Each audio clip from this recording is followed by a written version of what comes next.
Olá, pessoal, professora Fabíola, língua portuguesa, sexto ano. E na aula de hoje nós vamos estudar sobre o gênero textual relatos de viagem.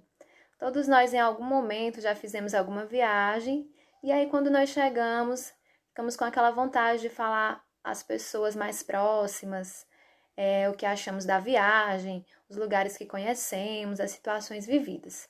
Tudo isso tem a ver com o gênero que nós vamos estudar. Também essas imagens que aparecem aqui no início. As habilidades cobradas: identificar a finalidade de textos de diferentes gêneros, no caso do gênero relato de viagem, analisar em diferentes textos os efeitos de sentido decorrente do uso de recursos linguísticos discursivos de sequências narrativas. E aí nós começamos pelo conceito. Um relato é uma narração de experiências vividas. Logo, o assunto é abordado sob o ponto de vista de quem o relata, narrador. Então, aqui é a noção geral de relato. E o relato de viagem?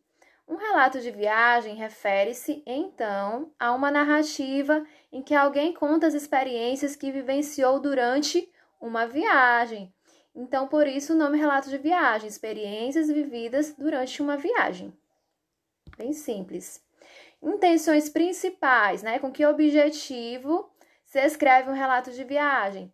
Registrar experiências, impressões e reflexões pessoais sobre lugares visitados. Documentar, partilhar conhecimentos e experiências.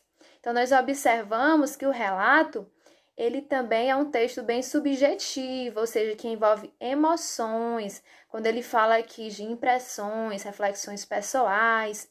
Então, no relato, não é colocado somente o que se vê, mas também o que se sente. Organização, a estrutura do gênero textual relato de viagem. Organizado de forma sequencial, conforme os fatos ocorrem, Descrição de lugares e situações vividas, como se deve imaginar.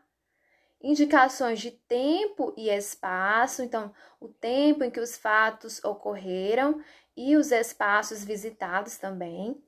E quanto ao texto, fatos, impressões e reflexões. Então, além dos fatos vivenciados, como eu já falei, o narrador também vai acrescentar suas impressões e reflexões, o que ele achou, o que ele sentiu em cada situação daquela viagem.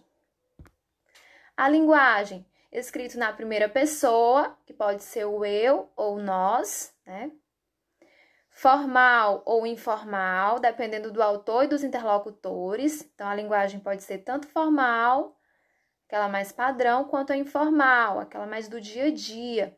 Depende de quem está escrevendo e também de para quem se está escrevendo. Predomínio de verbos no pretérito, já que vai tratar de uma viagem que já aconteceu, Pretérito é o passado. Uso de adjetivos para registrar impressões sobre locais, situações, pessoas. Então, os adjetivos eles servem para caracterizar, são muito úteis no relato de viagem, já que a pessoa vai colocar o que ela sentiu, vai descrever os lugares. Então, os adjetivos são essenciais para caracterizar essas impressões, os lugares e as pessoas no relato de viagem. Há a possibilidade do relato ser contado no tempo presente, como forma de realçar os acontecimentos para que o leitor tenha a impressão de estar observando o acontecimento enquanto é contado. Então, eu falei do predomínio do tempo pretérito, ou seja, passado, mas o relato de viagem também pode ser narrado com predomínio do tempo presente. Quando isso acontece, os acontecimentos eles são realçados e o leitor tem uma proximidade maior. É como se ele estivesse ali observando o acontecimento enquanto ele é contado, já que o tempo é presente, isso traz uma proximidade maior com o leitor. Destinado ao público em geral, as que se interessam por relato de viagem. Então, não há nenhuma restrição quanto ao público-alvo, ao tipo de leitor de um relato de viagem. Qualquer pessoa que se interesse pode ler um relato de viagem. Publicado em livros, revistas, jornais, sites e blogs. Então, os principais lugares em que um relato de viagem pode ser encontrado. E aqui, para encerrar, eu trago aqui o exemplo de um texto deste gênero. né?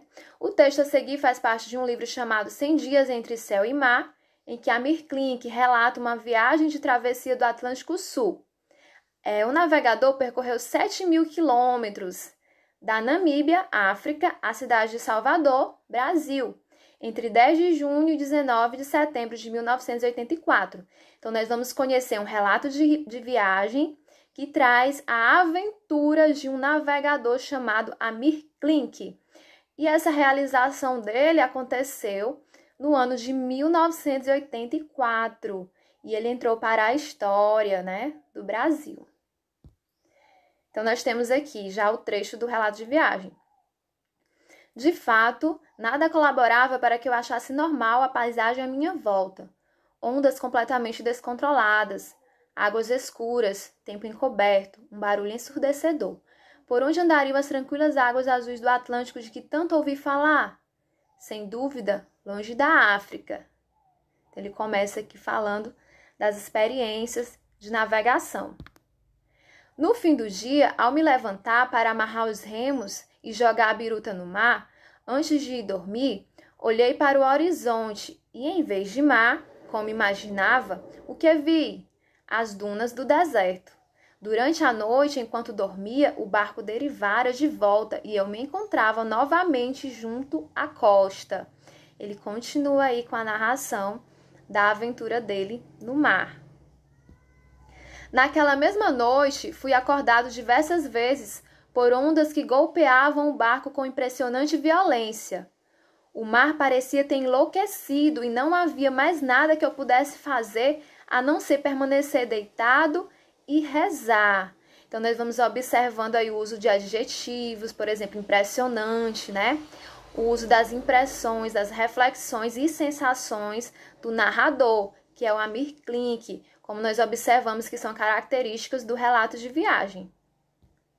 Choques tremendos, um barulho assustador, tudo escuro, adormeci e acordei deitado no teto, quase me afogando em sacolas e roupas que me vieram à cabeça. Tudo ao contrário, eu havia capotado, indescritível sensação. Estaria sonhando ainda? Ele se pergunta. Não, alguns segundos, outra onda e tudo voltava à posição normal em total desordem. Gente, um detalhe. Essa história aqui, ela é uma história real e realmente muito impressionante, né? Da viagem desse navegador. Então, tal que como eu falei, ele entrou para a história do Brasil. E aqui, para encerrar, nós temos uma imagem desse navegador que diz assim: Klink a bordo do barco iate, primeiro homem a cruzar sozinho o Atlântico Sul em um barco a remo. Então, ele veio lá da África até o Brasil e realizou essa importante façanha. Muito corajoso, né? Mas só para dizer para vocês, né? Para escrever um relato de viagem, não precisa ser assim um fato tão impressionante. Pode ser uma viagem à casa de alguém, a uma outra cidade, uma viagem à praia. A natureza do relato de viagem é sempre a mesma. Registrar experiências vividas, as sensações, as impressões, os sentimentos de quem vivenciou. Então é isso, pessoal, a nossa aula de hoje. Espero que tenham gostado. Bons estudos e tchau, tchau!